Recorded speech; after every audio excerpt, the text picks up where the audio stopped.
అంటే గతంలో కూడా పవన్ కళ్యాణ్ గారు కూడా కొన్ని వ్యాఖ్యలు చేయడం చేసాం, కానీ ఇప్పుడు ఎందుకని పట్టించుకోలేకపోతాం? పవన్ కళ్యాణ్ గారు వ్యక్తిగతంగా మంచివాడైనా సమర్థుడైనా, కాకపోతే కూటమి ప్రభుత్వంలో ఆయన ప్రతిపదికాలని సాధించలేకపోతున్నాడు. అతని మాట ఏ అధికారులు కానీ మినిస్టర్లు కానివ్వండి, కనీసం సచివాలయ సిబ్బందే వాళ్ళ మాట వినట్ల. అందుకని పవన్ కళ్యాణ్ ఏది చేసినా సాధించలేకపోతున్నారు. కుప్పంలో చంద్రబాబు గారు ఒక సీఎం, ఆ నియోజకవర్గంలో కూడా ఒక మహిళని టీడీపీ నేతలు అప్పు ఇవ్వలేదు అనేసి కూడా చెట్టు కట్టేసి కొట్టడం కూడా మనం చూసాము. దాని గురించి మీరేమంటారు సార్? అలా చేయడం ఎంతవరకు సమంజసం అంటారు? ఏమండి, చంద్రబాబు గారు చేసే పనులన్నీ ఇస్మంటియే. చూడండి, ఆయన సొంత నియోజకవర్గంలో ఒక చెట్టు కట్టేసి కొట్టి వాళ్ళ నేతలే కొట్టిన తర్వాత సానుభూతిగా ఆ తల్లికి 5 లక్షలు ఇవ్వటం, తర్వాత ఆ పిల్లలు చదివటం చేస్తానని గొప్పలు ప్రగలటమే తప్ప అసలు ఏమీ చేయలేరు. ఎందుకని సార్ ఇంత వ్యతిరేకత అంటారు? కుప్పంలోనే ఇంత వ్యతిరేకత ఉంది. ఒక సార్, ఆంధ్రప్రదేశ్ మొత్తం ఉంది సార్. మరి ప్రతి ఒక్క 2024లోనే ప్రతి ఒక్కళ్ళని అడగండి, ఎవరికి వేసావమ్మా నువ్వు ఓటు అంటే, నేను ఫ్యాన్కే వేసాను అన్నాడు కానీ సైకిల్ వేసాను మహిళలు చాలామంది తక్కువ. మరి వినండి, దీనికి అసలు ఎందుకు ఓడిపోయాడో జగన్ కూడా తెలియట్లా, దేనివల్ల ఓడిపోయిందని తెలియట్లా. సంక్షేమ పథకాలు చేశాడు, మంచి అభివృద్ధి చేశాడు, అయినా సరే ఎందుకు ఓడిపోయాడు? ప్రతి ఒక్కళ్ళని అడగండి. ఈ రోజు కూడా మీరు ఇక్కడ వచ్చిన వాళ్ళని ప్రతి ఒక్కళ్ళని అడగండి, జగన్ ఎందుకు ఓడిపోయాడు? మేము అందరూ ఓటేసాం కదా, ఎట్ట ఓడిపోయాడు, దేనివల్ల ఓడిపోయాడు అనేది అది ఒక ప్రశ్నార్థంగా మిగిలిపోతుంది. సార్ ఒక చెప్పండి, జగన్ గారు మొన్న పొద్దులు వెళ్తే అక్కడ రాళ్ల దాడి కూడా జరిగింది, కానీ ఇప్పుడు ఈ రోజు ఈ ఊరికి వస్తుంటే కార్యకర్త కుటుంబాన్ని పరామర్శించడానికి వస్తుంటే కూడా పోలీసులు ఎక్కడికక్కడ అడ్డుకట్టలు వేస్తున్నారు.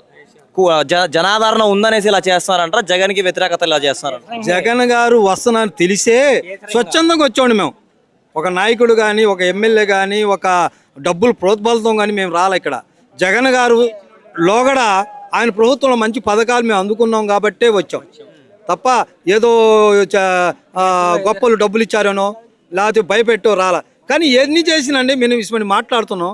రేపు ఏమవుతుందంటే మేము మాట్లాడే వాళ్ళ మీద మళ్ళీ కేసు పెడతారు. ఇది మీరు ఉంది, ఇది తీసుకొచ్చి మళ్ళా నా అబ్బాయి ఇలా మాట్లాడాడు, అతను ఏదో సెక్షన్ పెట్టడం లోపలేయటం, ఇది ఆ కూటమి నేతల దౌర్జన్యాలు. మరి ఇలా అక్రమ అరెస్టులు చేస్తుంటే మళ్ళీ సామాన్య ప్రజలు ఏం చేయలేకపోతున్నారంటారు? ఈ 4 సంవత్సరాలు భరిస్తారండి. ఈ 4 సంవత్సరాలు అయిపోయిన తర్వాత ఆ ఓటు ఆయుధంతో మళ్ళీ కొడితే కుప్పంకి వెళ్ళిపోతారండి. ఎందుకని సార్? మళ్ళీ తప్పకుండా ఈ అరాచకాలు ఎవరు ఎంతోని భరిస్తారు, తర్వాత ఎట్టయినా దానికి ప్రతీకారం తీర్చుకుంటారు. జగన్ గారు చెప్పారు 2.0 అన్నాడు, అది కంపల్సరీ అమలు అవుతుందండి. సార్ జగన్ గారు ఏ నమ్మకంతో 2.0 అని చెప్తున్నారంటారు? అంటే 2.0 అర్థం ఏంటి? మనం చేసిన పరిపాలనకి ఇప్పుడు చేస్తున్న పరిపాలనకి తేడా కనబడుతుందండి.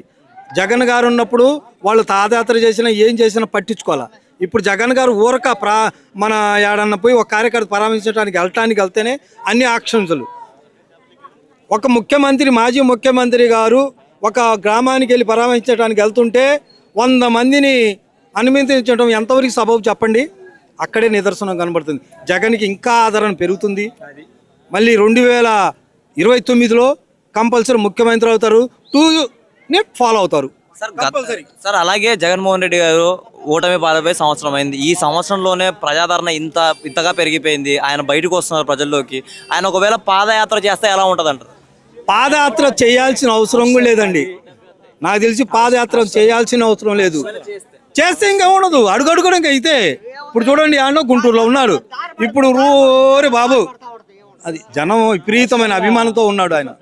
అంతే తప్ప అతని ఆ అభిమానాన్ని ఎవరు దోచుకోలేరు, ఒక జగన్ మాత్రమే దోచుకుంటాడు.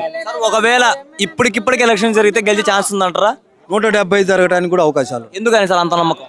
అంత నమ్మకం ఇదే, కూటమి ప్రభుత్వం చేస్తున్న సంక్షేమ పథకాలు విఫలమైపోయబట్టే ఇప్పుడు కంపల్సరీ ఆడవాళ్ళ ముందు వచ్చేస్తారు. ప్రతిదీ కూడా మగవాళ్ళు కూడా ఆడవాళ్ళ ముందు నేనే ఏజెంట్ ఉండాలి, నేనే ఓటు వేస్తాను, వేపిస్తానే స్టేజ్లో నిలబడ్డారు. వై నాట్ 175 అంటారా?